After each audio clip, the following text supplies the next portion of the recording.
a fan, big cheerleader for Sarah.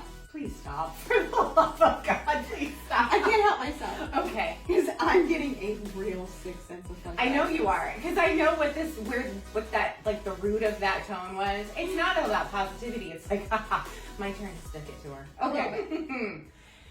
My jumping from potential career to career, like what I thought I would be when I grew up, was kind of like an indicator of what my life would actually become as an adult, trying to figure out what I want to be when I grow up.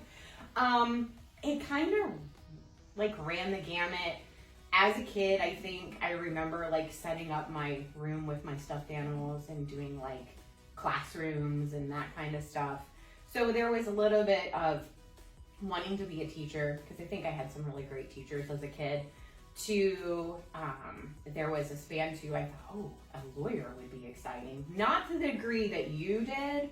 I think that was more like I didn't put anyone on the stand and, I was pretty intense. make them feel guilty. But when I graduated high school, I started college pursuing pre-med. I thought that I would be a doctor.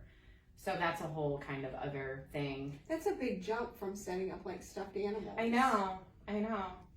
I think it was just, I feel like it was a lot of, I really love sciences, I loved biology, and, a lot of people were like, oh, you should pursue medicine. I think you'd be great at it. And I guess I let those voices kind of speak greater than, I feel like I didn't really know myself graduating high school. I really didn't explore a lot of that, so I just kind of jumped right in and got to college and was like, oh, I don't want to be in the library. I realized I was much more social than that, so I changed majors a couple times. I was living in Georgia when I graduated from college, so I graduated from the University of Georgia with a degree that really you needed to go to graduate school to do anything with.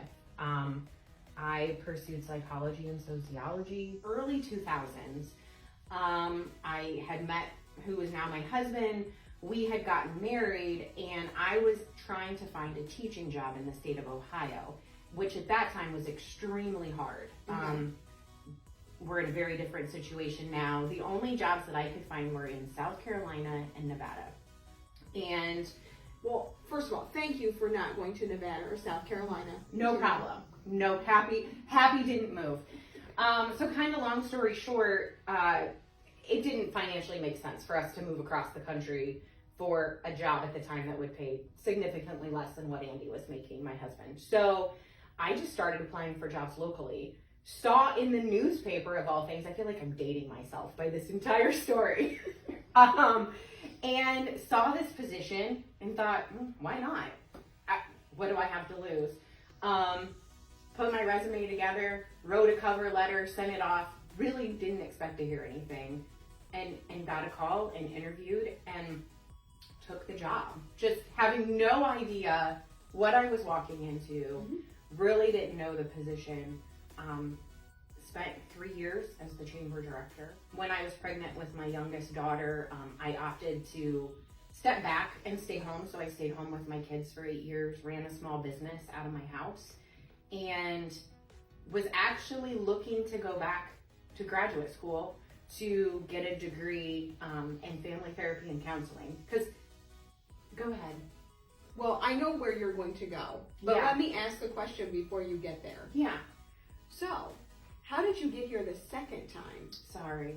That's fine. I got to ask you. I fully admit I ramble, so I'm just going to spill everything for you. That's why I casually raised my hand. Can I speak now, Sarah?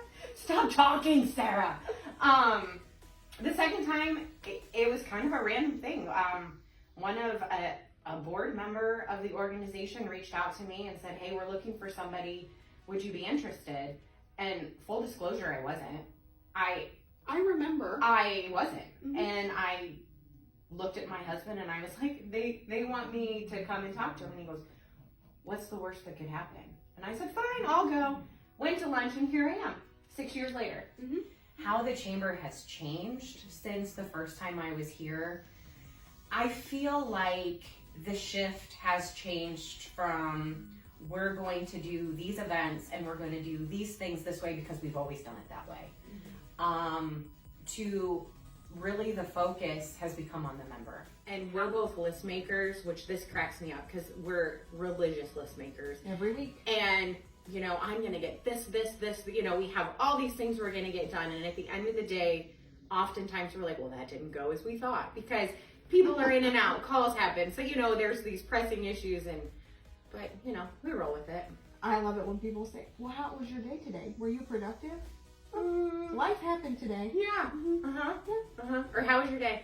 Fine. Yeah. Anything interesting happened? And I think to myself, something interesting happens every single day, but I don't have the time or energy to talk about it anymore. I get it. What I'm most proud of, there's nothing that, again, it goes back to that we. There's nothing like I can say, oh, I, you know, am super proud of this because, you know, I did this. You mentioned co-starters. You know, we found it at a conference and brought it back and had some meetings and invited people from the community in, and we just like there's a number of things that we do. We come up with an idea and we're like, well, let's just try it. What's the worst that can happen? Yes. Thankfully, this was an awesome program. I guess that's one of the things that, as an organization, I think I'm most proud of is probably the co-starters and the push for entrepreneurship in the community. Which that's been a huge initiative for at least the last 3 years. And there's been so many people that have helped with that along the way. Love to box and kickbox. Like, it is my favorite thing to do. Is this I'm not like professional. I'm not like looking to get into street fights or anything, but it's like therapy. I love it. Is this your way of letting the listeners know that you have some anger issues? Or don't mess with me in a dark alley? Sure. Yeah. Okay, well, very interesting. Note to self. Actually, I'm a pretty passive person generally, I'd like to say, but your face. Okay. I don't think I would have gone that far. Oh, physically yes, passive. Yes. I've never seen you assault anyone in the office or anything like that. In the office. I would agree. I guess I've struggled with my entire life. It's like, oh, you know, I want to be liked. And it's like, at the end of the day, as long as I can look myself in the mirror and I'm proud of who I am, why is that not enough? If you could travel anywhere, where would it be? I would love to just take weeks and travel like all over Europe at my own pace. Like backpacking? No. I just think that sounds No. I mean, we camp, but I have a camper. I'm a glamper, so I would not backpack all over Europe. Not at this point in my life. I would like it to be slightly luxurious as well. But at least a 4-star hotel. Yes. I know.